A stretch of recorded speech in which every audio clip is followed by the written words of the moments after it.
Welcome back to The Truth About Cancer, a Global Quest. I am so glad that you joined us for this episode. Isn't it insane that people sometimes have to risk going to jail to treat their cancer the way that they see fit? Now, one substance that people do risk going to jail if they are caught in the possession of this substance is hemp, or cannabis, sometimes referred to by the slang term marijuana. It's not commonly known that the hemp plant is not only medicine, but it's a superfood. And as we're about to hear from Dr. Patrick Quillen, who is the former Vice President of Nutrition for the Cancer Treatment Centers of America, he calls it the most useful plant on earth. Talk real quickly, if you will, about the medicinal effects of the hemp plant, or the cannabis. Hemp cannabis is arguably the most useful plant on earth. If you do a history of it, you look at canvas, which is what our ancestors used for the Conestoga wagons and for their clothing. Canvas comes from the word cannabis, because cannabis was the material that they used to make all of their clothing and canvas. It lasts longer than cotton or polyester. If you go back and look at your history, it was around 1937 when DuPont got its patent for polyester, and that was the beginning of the witch hunt to get rid of cannabis because it was competition. You look at, you can use it for paper pulp, for clothing. You can eat it. The food, the seeds are high in omega-3 fats, high in protein. The oils from hemp oil is delicious, nutty tasting, and high in omega-3s. And then there's the medicinal parts, the cannabinoids. There are many studies that have been done. One of them, for instance, the DEA, Department of Drug Enforcement Agency, decided they wanted to prove how unhealthy marijuana was. And so they went to a major researcher at UCLA, University of California at Los Angeles, and said, we want you to prove that smoking marijuana causes lung cancer. He said, shouldn't be a problem.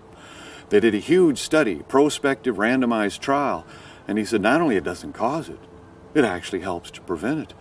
THC has an anti-cancer property. I'm not telling people you should smoke marijuana. I'm telling you that we need to have a rational discussion on marijuana, hemp, cannabis, because there's an abundance of data now that says that it's non-toxic and has therapeutic benefits. The CBD, the cannabinoids, apparently there are cannabinoid receptors in the human body, and it's almost as if nature designed, here's lock and key, and this fits in, and it improves. It's a adaptogen, not unlike ginseng or garlic or substances that just make everything work a little bit better. We're learning what's known as, what we all have, an endocannabinoid system, or endocannabinoid receptors, or cannabinoid receptors within the body.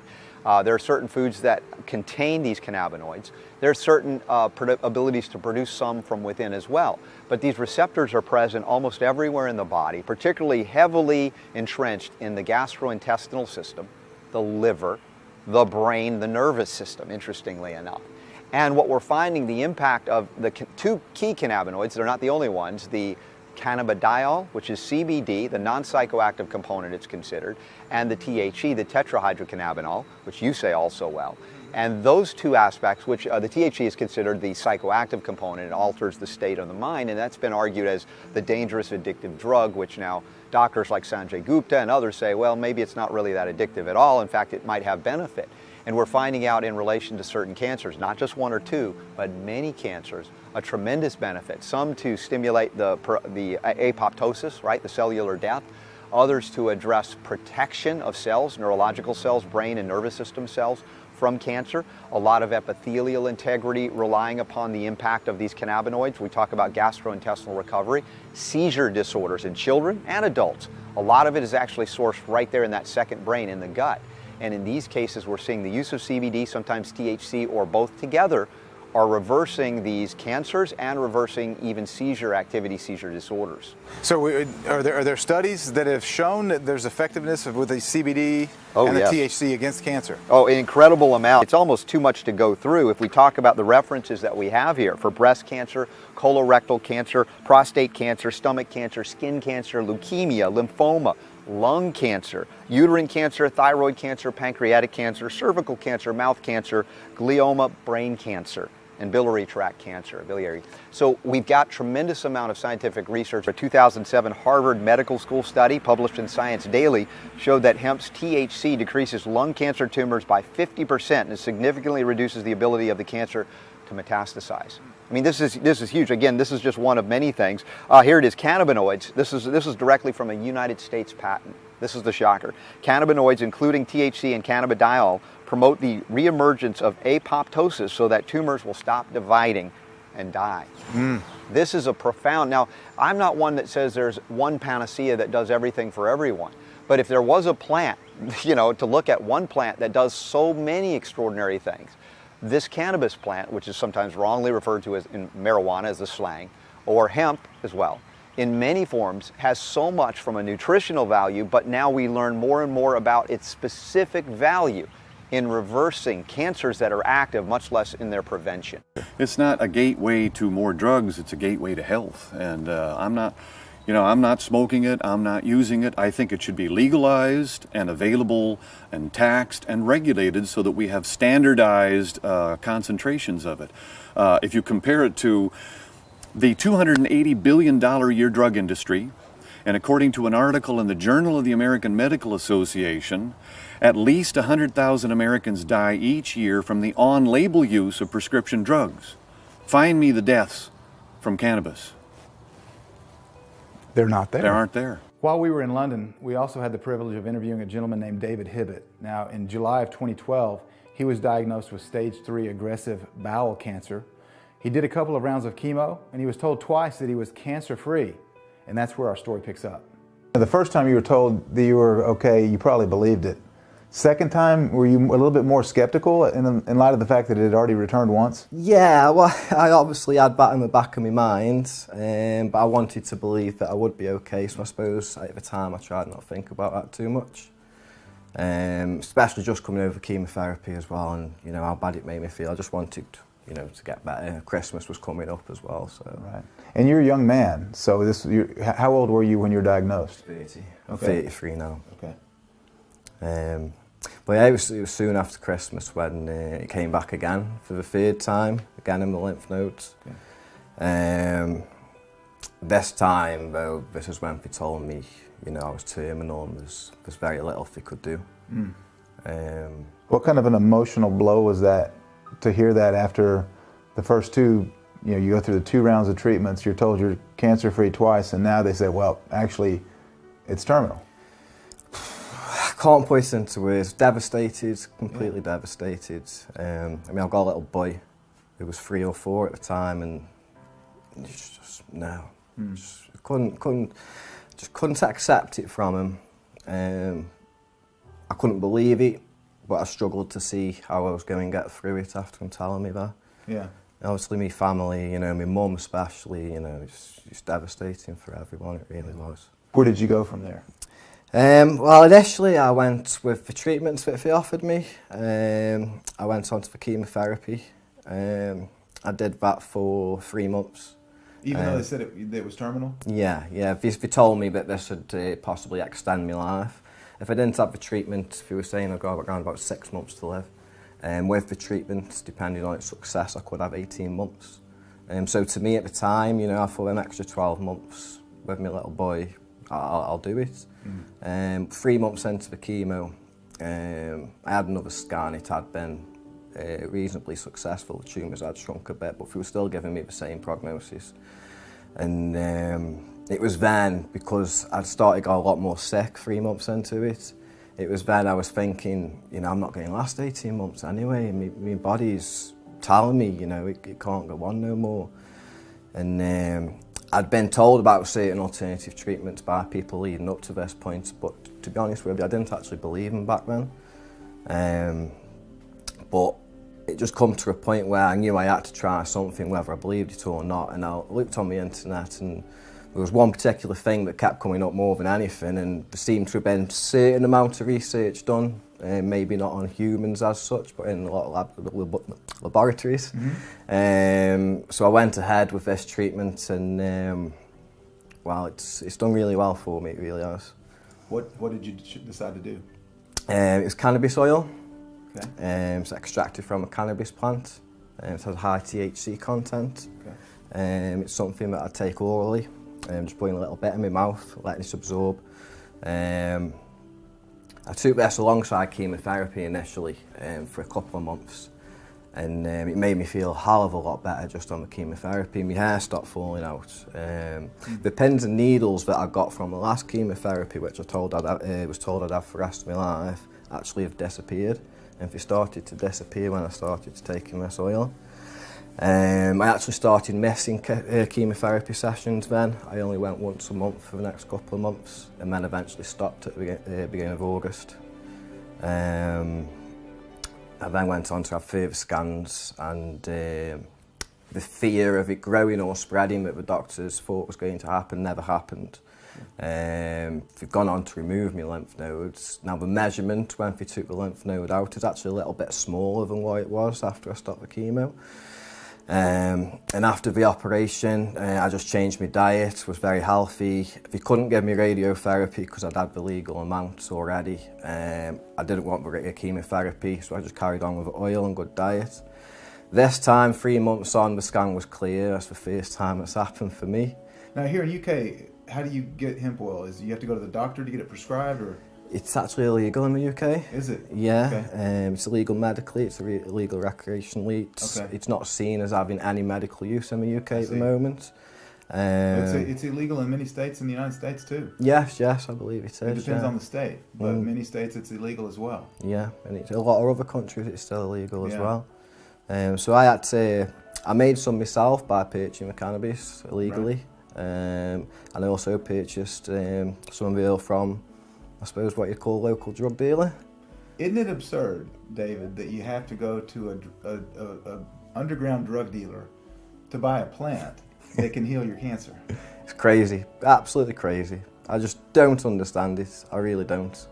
You know, I've gone back to the doctors, I've looked at my records, and they're now actually telling me to continue doing what I'm doing. They're telling you to continue? Yeah, but that's great. But it's not. I've not got it in writing, unfortunately. But if the doctors are willing to say that to me, you know, I can't understand why it's classed as an illegal drug. If, you know, it's being used for medicinal use, it just does not make sense. If you looked at me, you know, 3 months before taking cannabis oil, and then looked at me now, the difference, I look 10 years younger. It's truly amazing. Like my family have commented on it a lot. I personally didn't realise, and then I looked back at photographs and I saw for myself, and you know, I was just shocked. I really was. It was crazy. I looked like an old man. How did you feel after you go through your first scan that's completely clear, or you go home and see your boy? I mean, how emotionally contrast that with how you felt before when you had the diagnosis? Oh man, I don't know. You can't even describe it. It makes me emotional now thinking about it. Honestly, it's after being told that, and then such a short time as well to get told pretty much the exact opposite. It's unreal, and you know, the journey I've gone through as well, and taking the oil, and you know, my friends and family didn't want me to do the oil and stop the chemotherapy. Right. You know, nobody wanted me to, because you know, even though we thought it might work and we all had to hope it might work, nobody knew. So, you know, it's been an emotional roller coaster, and, you know, to get that news, oh, it's just... I bet it was fantastic. It's amazing, yeah, it's surreal. Now, your friends and family now... Oh, yeah. They're all for it now, and, you know, they're backing me to, you know, try and get this available to cancer patients, you know, in this country. I've started off my own little petition. You know, to have it illegal for a cancer patient, you know, it's just absolutely crazy. And if you want to try it, you know, if you should be allowed to. And, you know, I've even spoke to the police, and I won't say the police person's name, but they says to me, you know, if it's for medicinal reasons, they don't want to arrest anyone for it. Why would they?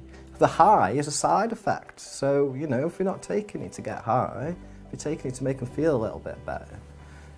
Like I say, how can you arrest someone for that? Right. I was told I was terminal, and now I'm told I'm not. So, you know, there is hope there. It's not just me as well, there's plenty of other people that have come through it. Yeah, most definitely. And if I can, well, they can too. Well, these stories really give you hope, don't they? Now, one of the things, well, actually a couple things that David was not able to share with us because they hadn't happened yet was, number one, he recently had another scan, and he was told that he's cancer-free. So that's 2 scans that he's gotten, and he's completely cancer-free. And then, probably even more exciting to David at this point, is just a couple months ago, in August of 2015, he got married. Think about how ironic this is. Hemp is natural, and it heals cancer. Chemotherapy is synthetic and artificial, and oftentimes, it kills the cancer patient. It reminds me of a quote from Sir Albert Howard. Sir Albert Howard said, and he's of course the godfather of modern scientific aerobic composting, and in his iconic book, An Agricultural Testament, 1943, he said when we feed the soil with artificials, that's what he called chemical fertilizer, artificials. He said when we feed the soil with artificials, it creates artificial plants, which make artificial animals, which make artificial people who can only be kept alive with artificials. If you eat things you can pronounce, and you eat things, the plants and animals, from sources that honor the distinctives, the glory of those beings, the chances are it will honor your place and your glory as well. If you walk into a grocery store, 90% of the groceries in the grocery store are toxic and they'll cause cancer. 90%. You know what? If it's not from a farmer, it's not worth eating. Well, what's your take on the ketogenic diet and cancer? Well, I believe it has great value, and in my view, should be seriously considered as an adjunctive therapy in the treatment of most malignancies. And you might say, why? Because of the basic understanding that we have of the physiology of cancer cells. And Otto Warburg was awarded a Nobel Prize, I believe in the 30s, for the understanding that the primary fuel for cancer cells is glucose, or sugar. And our cells, our non-cancer cells, have the ability to use glucose or fat. Those are the two primary fuels. And cancer cells seems to have lost this ability. So when the unfortunate challenge in contemporary Western countries is that most of us are not very well adapted to burning fat effectively, and this is an artifact of the way we eat and the timing of the food that we eat. Primarily it's both. Many people don't understand the timing, but I'll talk about the timing in a moment. So the problem is that we eat regularly, pretty much 3 meals a day, and then snacks in between, and about the only time we aren't eating is when we're sleeping. Right. So our body can store sugar as glycogen in our muscles and our liver, and we have about 12-hour supply, some people less, some people a little bit more, but in that range, not a very long supply, where our fat stores can last us for months.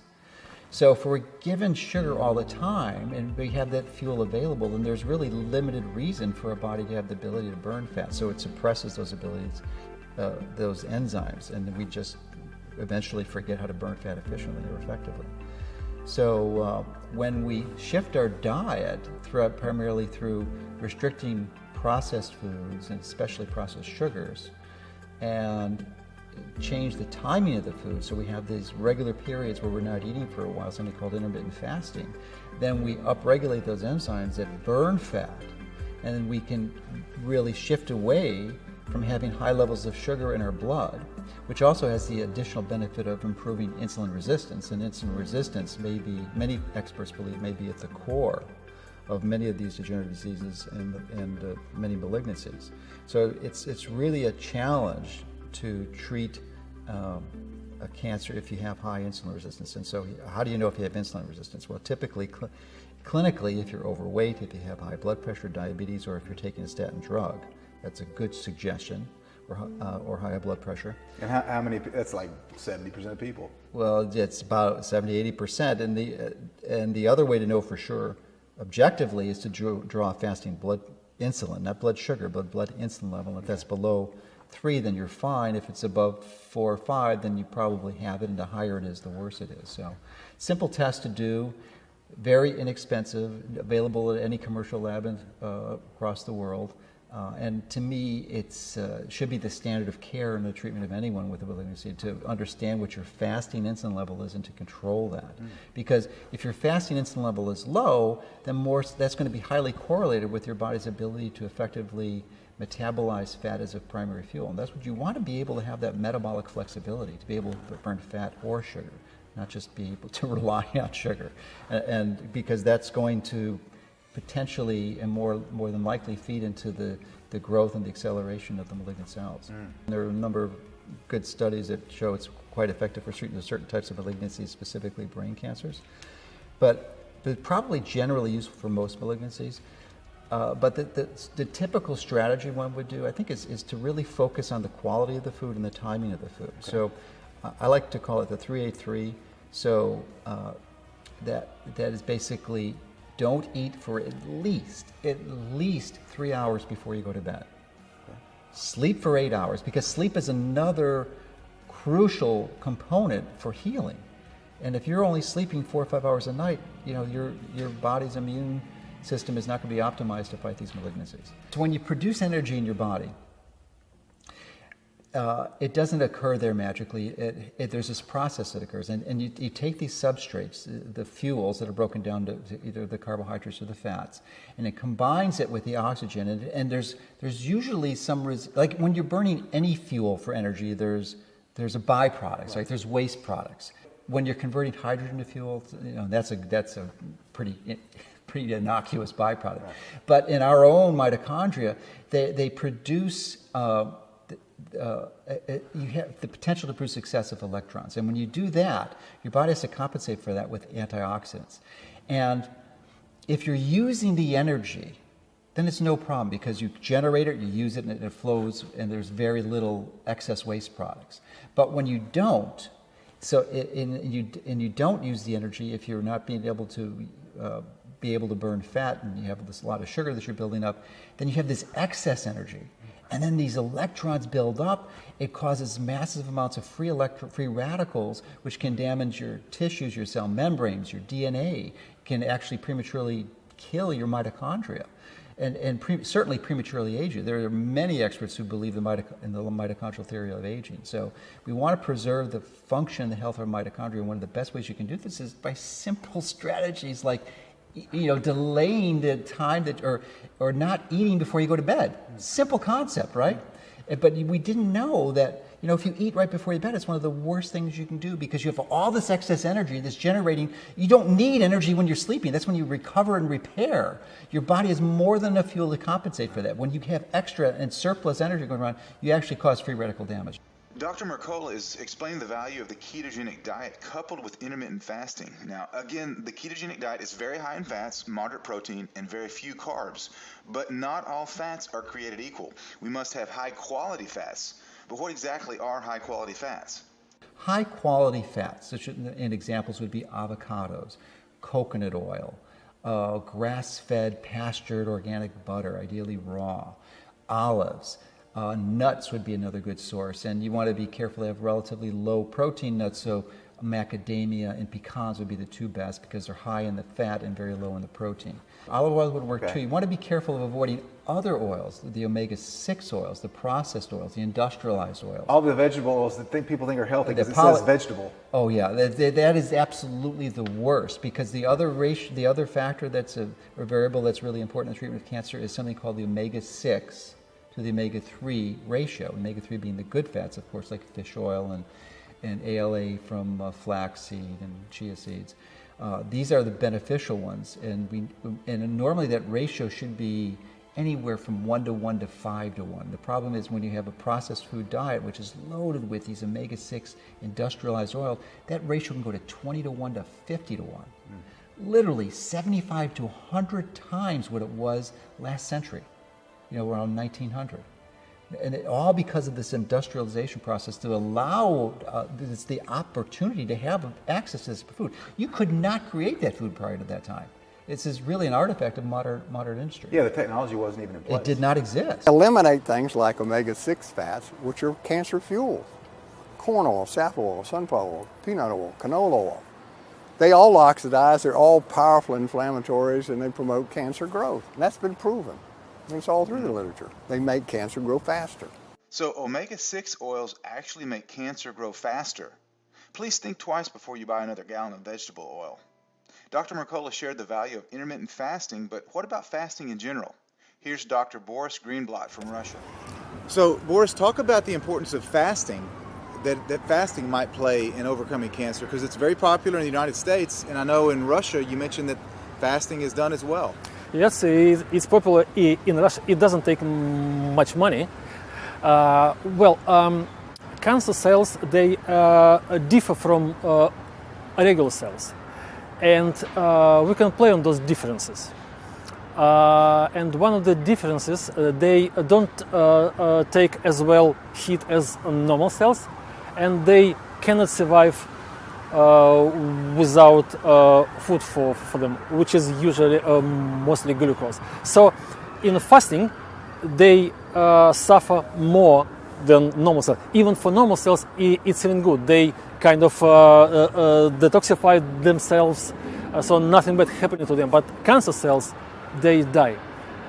So that's the reason why it's good. So it's plus for normal cells, and it's minus for cancer cells. So the fasting eliminates the food for the cancer cells, but you also mentioned they don't respond well to heat, so hyperthermia. Absolutely.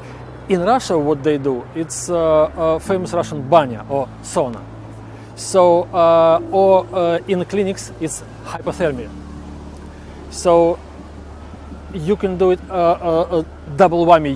You can do fast, and then you can do this hypothermia in Russian banya. So you can use this normal physiological difference of cancer cells and kill them with heat and with fasting. Speaking of fasting, someone recently told me that the only way they could afford to be healthy was to fast, since they couldn't afford to buy organic food. This seems extreme. Is it true? One of the things that I hear a lot is, I can't afford to eat organic food. I know I should, but I can't afford it. So what's your response to someone that says that? Sure. Well, there are several answers. One is that if you buy in volume, you can save a lot of money. So so get a freezer, all right. And I mean we're in the animal business, so I'm thinking frozen beef and chicken and whatever. But you can get a huge price break if you buy in volume. Number two, look in the mirror and ask yourself, is there anything that I'm buying that I don't need? And whenever anybody says that, I want to grab them and say, okay, take me to your house, and here's what we're not going to find, I'm sure, at your house. We're not going to find soda. We're not going to find lottery tickets. We're not going to find $100 designer jeans with holes already in the knees. Coffee, alcohol, Hot Pockets, frozen microwavable dinners, French fries. All right, I mean, you can go down the list, okay?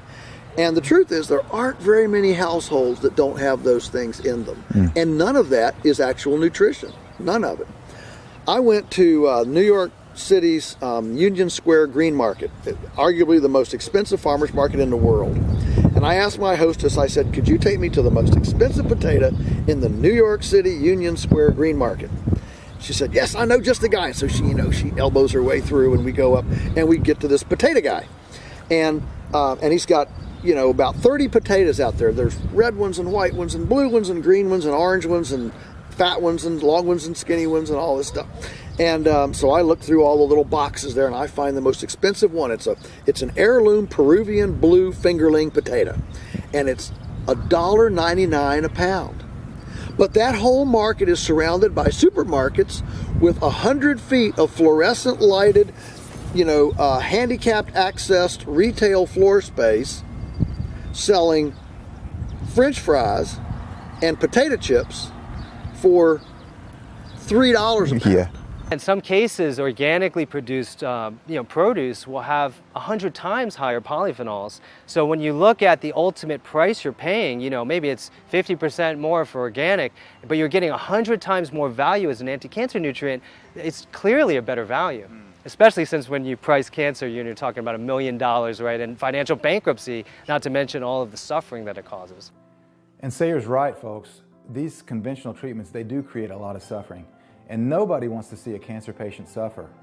I can't imagine what it would be like to witness the suffering day in and day out, but many of the practitioners that we interviewed, that's exactly what they do. They've dedicated their lives to helping to alleviate this suffering. And we got insight into one of those doctors when we were in Mexico, Dr. Patrick Vickers. And in this next clip, he shares with us some heartfelt emotions about this suffering and helping cancer patients. People come into our clinic for 3 weeks and they live with us. And we bond with them and they bond with us. And then they go home and they continue their therapy at home. And so, when you're dealing with that kind of, I don't know what you would call it gravity. That kind of gravity, the perspective on life as you and I know it changes. And, life, we live our lives a lot of the time to satisfy ourselves and be entertained. But when this is happening in front of you, things tend to take on a more serious nature. And I think that's how it's changed me the most, is I don't really live anymore to please myself. I live to save these people's lives, and my staff live to save these people's lives. It's an incredible responsibility, first of all.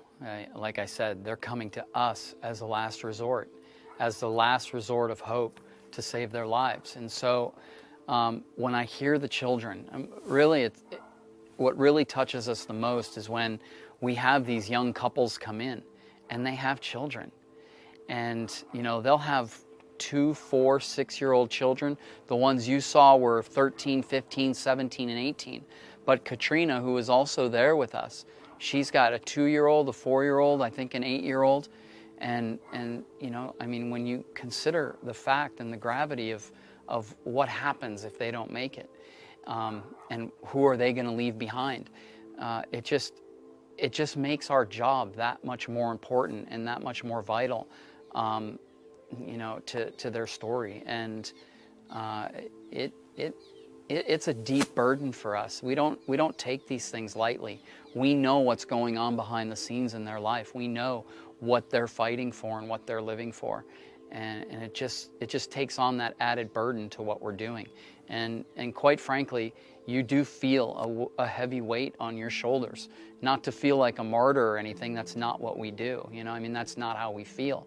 But it's a sincere burden that we feel when we know, especially when there's children involved, like you experienced. Because, like I said, those children, they know what's going on, and they don't want to lose their parents. Every day. Every day. Every day I feel that burden. But you can't walk away, because nobody in the world knows what we know. And to walk away from that would be walking away from your Creator, which is what you were intended to do. My family and I went to Peru last summer on a family trip. I'm originally from Peru, so is my husband, and it was the first time that we were taking the kids. And the first place that we stopped was up North Peru, to visit my dad. And he insisted that I would go and see a doctor, because I usually have this tendency to break out. And he said, let's go and see a dermatologist up there. And so I did. And so she recommended for me to see an endocrinologist. And so the doctor there checked me completely, and she said, I feel a lump on your neck. And she sent me for an ultrasound, and it was really funny that the radiologist is the one that did the ultrasound. It's not a technician like in the US. So when he was doing the test, the scan, he was really freaked out. He was afraid. And I knew something was wrong then. I walked away from the office, and I decided to put it on hold, because we were there for 3 weeks. I came back to the US, and I had a biopsy, and it turned out to be thyroid cancer. The word cancer is usually tied into death, you know, pain, brokenness, oppression. I knew right away that was not me. That's not where God wanted me. And that's why He led me to find it. And, you know, from then on, I don't even know how to call it intuition. I knew I did not want to do anything conventional. Although I didn't know that this whole new world of holistic existed. You know, I didn't know you could cure cancer with non-toxic treatments.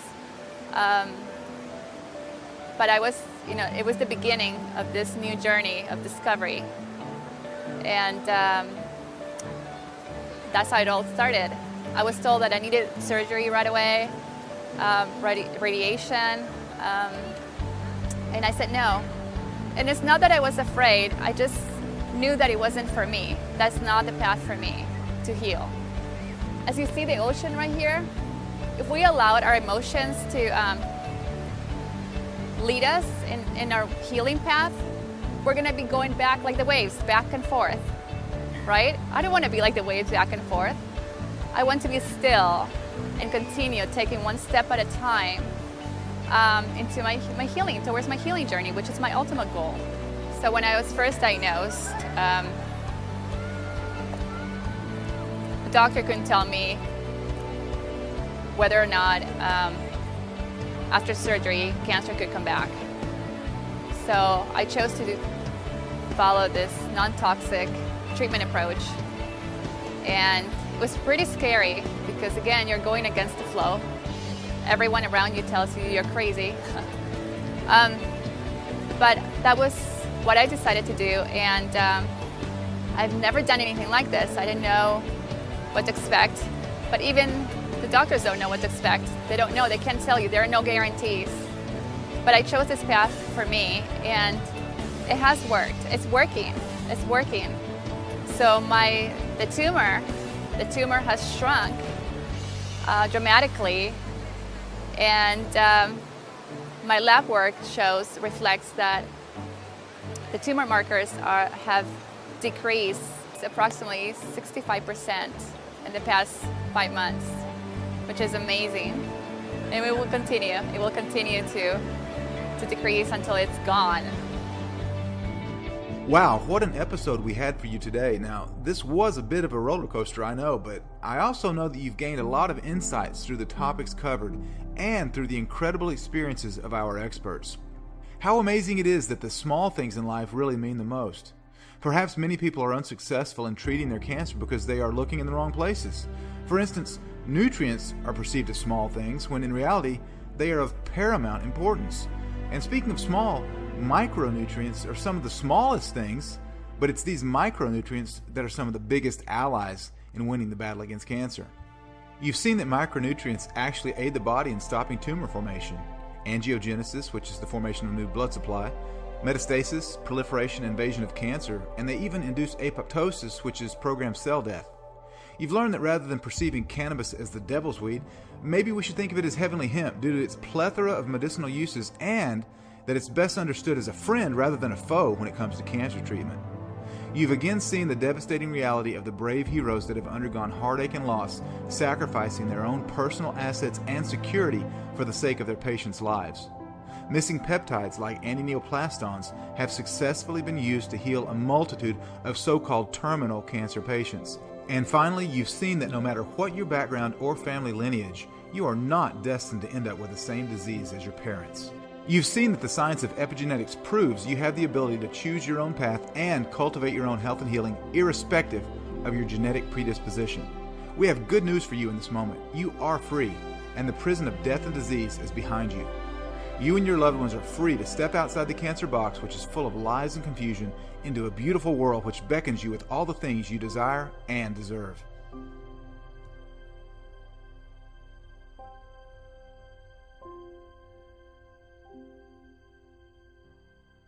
Wow, we covered a lot of ground in this episode, but we know from experience in our last documentary, the next episode, the final episode, is going to be the most inspiring, and it's going to give you hope. Why? Because the next episode is totally dedicated to sharing cancer conqueror stories, and that's what you're going to get. So thanks for joining us, and I know we're going to see you again tomorrow. Have a great evening. God bless all of you.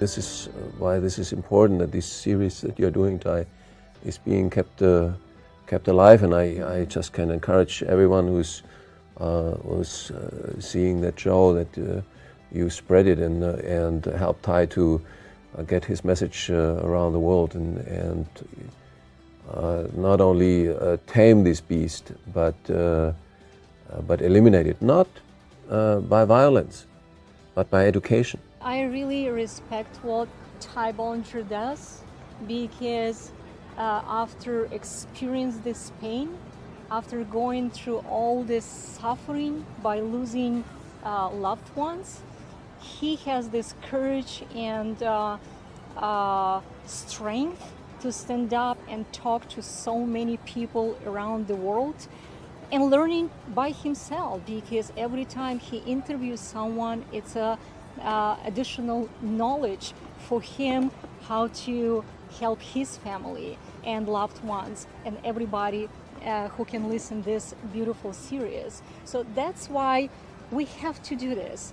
We don't have to sit in our small offices just helping one by one patients. This is great, but if we have the opportunity to educate millions, when we have the opportunity to stand up without any fear that someone will be jealous or someone will say that no, that's not what medical school teaches, that's not what pharmaceutical company wants you to know. If we have this strength, if we have this willpower to empower everyone and encourage to spread this message, I think this is very, very important. I think that everyone who has something to say to help others is supposed to stand up and say it.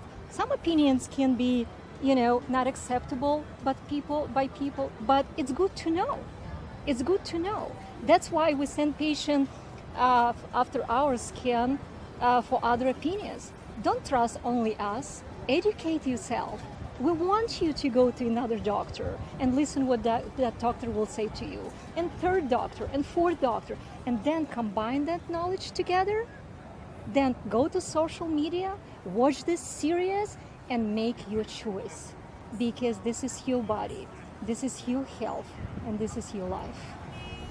The global quest is saving lives. What Ty has done is something that no many others have attempted so far, making sure that the truth is out there, the truth is available. There's a lot still to be learned, to be explored, but by and large, by giving some tools, and educational tools, and motivational tools to people, the fear factor all of a sudden goes. And if the fear is out of the way, well, there's a lot of room for a true quest and a true recovery and a true healing. So my advice is, don't hesitate to own the series. It can absolutely save your lives, save the lives of your loved ones, save the lives of somebody you know. Like I said before, 1 in 3 people will be diagnosed with cancer or has already been diagnosed with cancer. So it makes a lot of sense to own the series. Have a look, take a look, you'll be very amazed, very impressed. When you choose to own The Truth About Cancer, a global quest, you play a huge role in saving millions of men, women, and children that are suffering and dying from cancer, a terribly misunderstood and mistreated disease. Your support allows us to continue on our life's mission to eradicate cancer once and for all. Our mission is not only to help you and your family by arming you with the truth, but it's to share the truth with as many people as we can across the globe each and every day. Please consider joining this movement and supporting the mission by choosing to own this docuseries and by sharing it with your family, your friends, your community, and your church. Together, we can make a difference, and we will save lives. Plus, a portion of each and every sale gets donated to cancer charities that are doing real cancer research and are actually helping cancer patients each and every day. Simply click the banners below to join the movement and support our mission. Thanks for watching, and we'll see you next time.